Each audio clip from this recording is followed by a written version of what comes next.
Niti, producer and production controller Edakramam, Prasanna Raj and Rita Kumari. The name sponsored by my Pedisuri Ammavan and food and accommodation my Redsi Ramesh. Mashallah, എന്തൊരു മുഞ്ചത്തിൽ ഇവിടെ ഇരിക്കണത്. താത്ത ഇതൊക്കെ നിങ്ങൾ വീട്ടിൽ നിന്ന് കൊണ്ടുവന്നതാണോ? നമ്മുടെ അടുത്തുള്ള പിള്ളേരാ. നന്നായിട്ടുണ്ട്. നമ്മളൊക്കെ എന്തോരം മേക്കപ്പ് രാവിലെ തൊട്ട് ഇട്ടതാണ്. പക്ഷെ അതെല്ലാം ചീറ്റിപ്പോയി ഇവരെയൊക്കെ കണ്ടപ്പോ. ശരിക്കും നിങ്ങളായതുകൊണ്ട് ഞാൻ കുറച്ച് നല്ല കാര്യങ്ങൾ പറഞ്ഞുതരാം. ഈ പ്രണയ വിവാഹം എന്നൊക്കെ പറയണത് ഏതാണ്ട് ഇലക്ഷൻ പോലെയാണ്. ഈ പ്രേമിച്ച് കിടക്കുന്ന കാലത്ത് സപ്ലൈകോയുടെ സാധനങ്ങളുടെ ലിസ്റ്റ് പോലെ ഇവന്മാര് കുറെ വാഗ്ദാനങ്ങൾ നൽകും. പക്ഷെ ഏതാണ്ട് വളഞ്ഞു കഴിയെന്ന് മനസ്സിലായ കുറെയൊക്കെ ലംഘിക്കും. പക്ഷെ കല്യാണം കഴിഞ്ഞാലാ ഇതെല്ലാം സ്ഥാനാർത്ഥികളെ പോലെ അങ്ങോട്ട് മറന്നു പോകും. പിന്നെ മിഥുനത്തിലെ ലാലേട്ടനും ആകും. പക്ഷെ അമ്മച്ചിയാണ് എന്റെ മാപ്പിള അങ്ങനെ അല്ല. പുള്ളിക്കാരൻ എന്റെ അടുത്ത് കല്യാണത്തിന് മുമ്പ് പറഞ്ഞത്, എടി ഞാൻ കഞ്ഞി കുടിച്ചാൽ നീ കുടിക്കും, ഞാൻ ബിരിയാണി കഴിച്ചാൽ നീ കഴിക്കുന്നു. പക്ഷെ കല്യാണം കഴിഞ്ഞ് അവിടെ ചെല്ലുമ്പോഴാണ് മനസ്സിലാണ് ഈ 30 ദിവസത്തിൽ 3 പ്രാവശ്യം ഇങ്ങനെ കഞ്ഞിയാണ് കുടിക്കണേന്നുള്ളത്. പക്ഷെ ഇങ്ങനെയൊക്കെ ആണെങ്കിലും പുള്ളിക്കാരൻ എൻ്റെ അടുത്ത് ഭയങ്കര സ്നേഹമാണ് കേട്ടാ. നിങ്ങൾ കേട്ടിട്ടില്ലേ, പണ്ട് ഈ വാഗ്ദാനം കൊടുക്കണതിന് ഏറ്റവും പുളപ്പലായിട്ട് കൊടുത്ത നെടുമുടി വെച്ച വേണുചേട്ടനാണ്. കാവേരി കഥയിൽ ഒരു വാഴാനൊരു കൊട്ടാരം, കബനി നദിക്കരയിൽ കളിക്കാനൊരു പൂന്തോട്ടം, കുളിക്കാനൊരു പൂഞ്ചോല, പാടൂല എന്ന് പറഞ്ഞത് കേട്ട് ഈ കാമുകി ഇതും വിശ്വസിച്ച് കൂടെ ചെന്നപ്പോഴേ അവിടെ ടാർപ്പ വിരിച്ച ഒരു കുടിലും അങ്ങേരെ എന്റെ കയ്യിൽ കീറി വെച്ച ഒരു കുളിമുറിയും. അപ്പൊ അതുകൊണ്ട് സൂക്ഷിച്ചോ, പോകരുത്. അപ്പൊ ഈ മുട്ടേന്ന് വിരിഞ്ഞ സമയത്ത്, കാരണം സ്കൂളിൽ പഠിക്കുന്ന സമയത്തെ, അപ്പൊ എനിക്ക് എൻ്റെ അന്നത്തെ പരിപാടി എന്ന് പറയുന്നത് ഈ സ്കൂളിലെ സീനിയർ ചേട്ടന്മാരെയും ചേച്ചിമാരെയും പ്രണയം ബോംബ് വെച്ച് തട്ടിക്കലായിരുന്നു എൻ്റെ പരിപാടി. ഏതാണ്ട് ഒരു ജാതിക്കാത്തോട്ടം പോലൊരു പ്രണയം എൻ്റെ മാപ്പിളയ്ക്ക് ഉണ്ടായിരുന്നു. പുള്ളിക്കാരന്റെ പ്രണയിനി എന്ന് പറയുന്നത് ഏതാണ്ട് മറ്റേ വെട്ട സിനിമയിലെ നായികയെ പോലെ ഒരു ഈർക്കലിക്കും പെണ്ണായിരുന്നു. ഈ സമയത്ത് ഏതാണ്ട് താറാക്കോഴി നടന്നു വരണ പോലെ മുടിയൊക്കെ നീട്ടി വളർത്തി വന്ന ഒരു കൊമരിയെ കണ്ണിറക്ക് കാണിച്ച ഈ ചേട്ടന് എന്തറിയാ ഇത്, ഞാൻ ഈ പ്രണയം വെട്ടോത്തി കണ്ട് പൊളിച്ചു വെട്ടി അടിക്കും. അപ്പൊ നിങ്ങൾ ചോദിച്ചാൽ അത് എങ്ങനെയാണ്? അന്ന് എനിക്ക് സ്കൂളിൽ പനിയായിരുന്നു കേട്ടാ. ഞാൻ ടീച്ചറിന്റെ അടുത്ത് പറഞ്ഞ് 10 സീല റെൻസിയെ വിളിക്കണം, ഛർദിലാണെന്ന് പറയാൻ പറഞ്ഞു. ഈ പ്യൂണെന്തറിയത് ഈ ഒരു കൊച്ചു തുണ്ടില് അവിടെ കൊണ്ട് കൊടുത്തിട്ട് പറഞ്ഞ് 6 സീല നിറ്റിക്ക് ഛർദില് റൺസി രമേശിനെ വീട്ടിൽ കൊണ്ടാക്കായി. അപ്പൊ അവിടെ ഇരുന്ന പള്ളികളെല്ലാം കൂടെ പറയട നീയൊക്കെ എപ്പോഴാ ഒപ്പിച്ചെന്ന് പറഞ്ഞ് യവന്മാരങ്ങാട്ട് ചിരിയും തുടങ്ങി. അപ്പോഴേ ഈ ഈർക്കലി കമ്പി അപ്പുറത്തിരിക്കുകയാണ്. പിന്നെ പറയണോ പ്രണയം എപ്പോ പൊട്ടുമെന്നുള്ളത്. അപ്പൊ ഇതൊക്കെ കഴിഞ്ഞപ്പം പുള്ളിക്കാരൻ ഏതാണ്ട് പഴുത്ത ചക്കയുടെ പുറകെ ഈച്ച പറ്റണക്ക് എന്റെ പുറകെ അങ്ങ് കൂടി. ഞാൻ തരീത് ഞാൻ വീട്ടിൽ ചെന്ന് എൻ്റെ അമ്മമ്മേരോട് പറഞ്ഞു. അവരെന്തരീത് അവര് ഹിറ്റ്ലർ മാധവൻകുട്ടി വരണക്ക് റോഡിൽ ഒന്ന് തിരക്കിയിരുന്നു. പക്ഷെ ഇവരെന്തരീത് വാണം വിട്ട പോലെ വേറൊരുത്തൻ്റെ സൈക്കിൾ കയറി പോവുകയും ചെയ്തു. പക്ഷെ ഇങ്ങനെയൊക്കെ ആണെങ്കിലും കുറച്ച് കഴിഞ്ഞപ്പം ഞാനും പുള്ളിക്കാരനും മുല്ലവള്ളിയും തേമ്പാവും പോലെ പ്രണയം ഇവിടെയായി. പക്ഷേ 10ാം ക്ലാസ് കഴിഞ്ഞപ്പോ പുള്ളിക്കാരൻ സ്കൂളിന് പുറത്തു പോയി. എൻ്റെ ഒരു മുറച്ചിറക്ക് അവിടെ ഉണ്ടായിരുന്നു, പുള്ളിക്കാരനായിരുന്നു പിന്നെ കബൂത്തർ. ഏതാണ്ട് 1.5 വർഷം ഞാനും പുള്ളിക്കാരനും കൂടെ മൈനേപ്പിയർക്കിയ കളിച്ചു. പക്ഷെ എന്നിട്ട് എനിക്ക് അറിഞ്ഞുകൂടായിരുന്നു ഈ കബൂത്തർ ഈ ലെറ്ററെല്ലാം പൊട്ടിച്ച് വായിക്കണുണ്ടെന്ന്.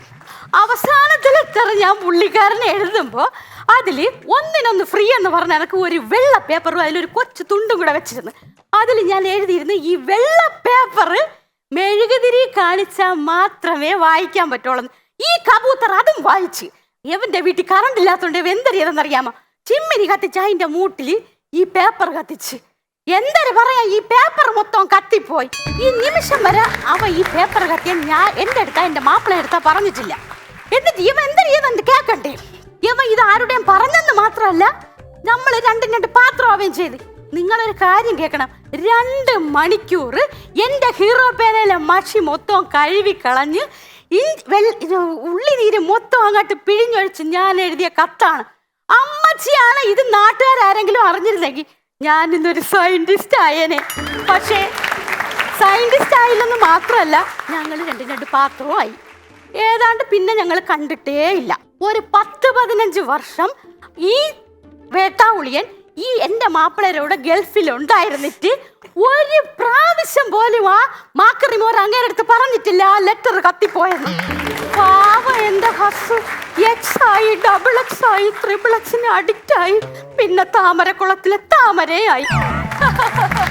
പക്ഷേ ആദ്യമൊക്കെ ക്ലാസ്മേറ്റിൽ പൃഥ്വിരാജ് ആയിരുന്നെങ്കിലും പിന്നെ എൻ്റെ തേപ്പും മറ്റേ പ്രവാസി ജീവിതമൊക്കെ ആയപ്പോൾ പുള്ളിക്കാരൻ ഏതാണ്ട് ആടുജീവിതത്തിലെ പൃഥ്വിരാജായിട്ട് മാറി. പക്ഷേ ഞാനും പുള്ളിക്കാരനും പിന്നെ കണ്ടതേ ഇല്ല.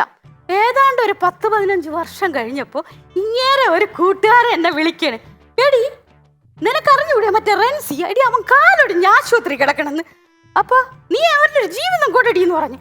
ഞാൻ ഈ കേക്കാത്ത മതി എന്തറിയത് പുള്ളിക്കാരന്റെ നമ്പരൊക്കെ തപ്പിപ്പിടിച്ച് പുള്ളിയെ വിളിച്ച് എങ്ങനെയെന്ന് അറിയാമ, എന്റെ സൗണ്ടിലല്ല വേറൊരു പൈല് വിളിക്കണതായിട്ട്. അപ്പൊ ഞാൻ ചോദിച്ചു, നിങ്ങൾക്ക് എന്നെ ഓർമ്മകളും മറ്റുമൊക്കെ ഉണ്ടാ? അപ്പൊ പുള്ളി അറിഞ്ഞില്ല. പക്ഷെ ഈ പൈലിന് എന്നെ മനസ്സിലായില്ല. 2 ദിവസം കഴിഞ്ഞപ്പോ ഈ പുള്ളിക്കാരന്റെ നമ്പരൊക്കെ പിടിച്ച് എന്നെ വിളിച്ച് തേച്ചിട്ട് പോയ എന്റെ പണി മൊത്തം ഞാൻ ചെവി കൂടെ കേട്ട്. പക്ഷെ ഞാനാണെങ്കിൽ മദർ തെരേസയായിട്ട് നിന്നും എടുത്തു.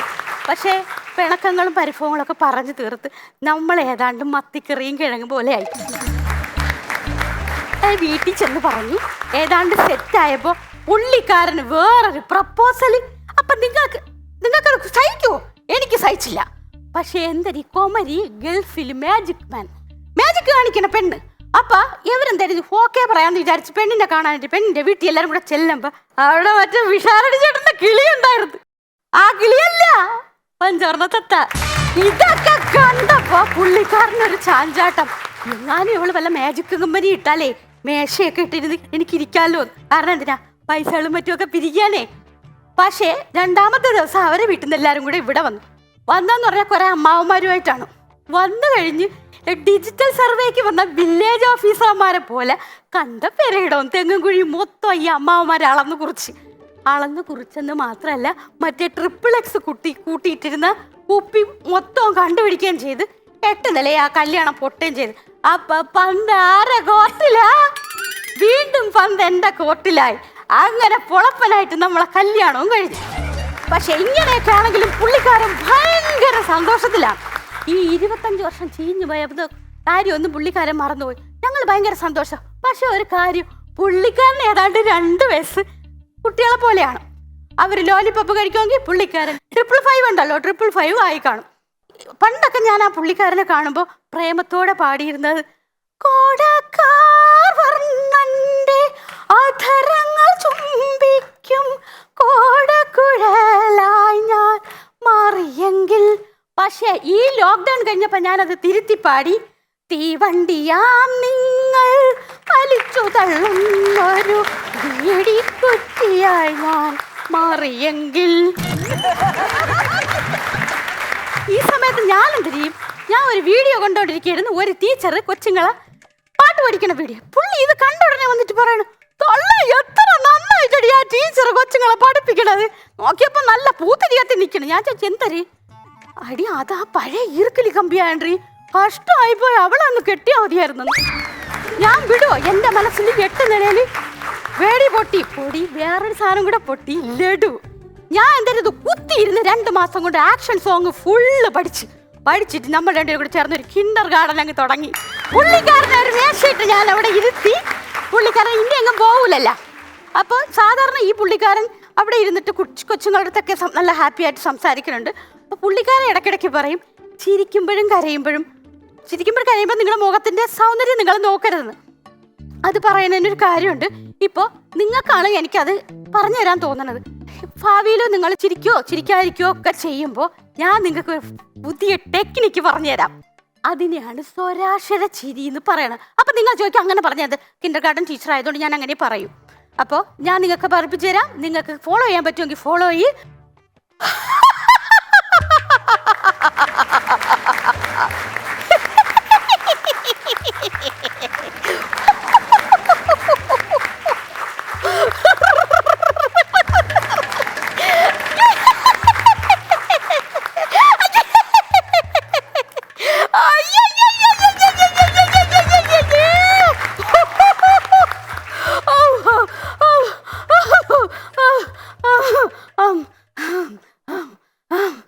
ഏതാണ്ട് ഇതൊക്കെ കണ്ട് പഠിച്ച ജീവിതകാലം മൊത്തം ചിരിക്കാം, അല്ലെങ്കിൽ പാടുപെടും.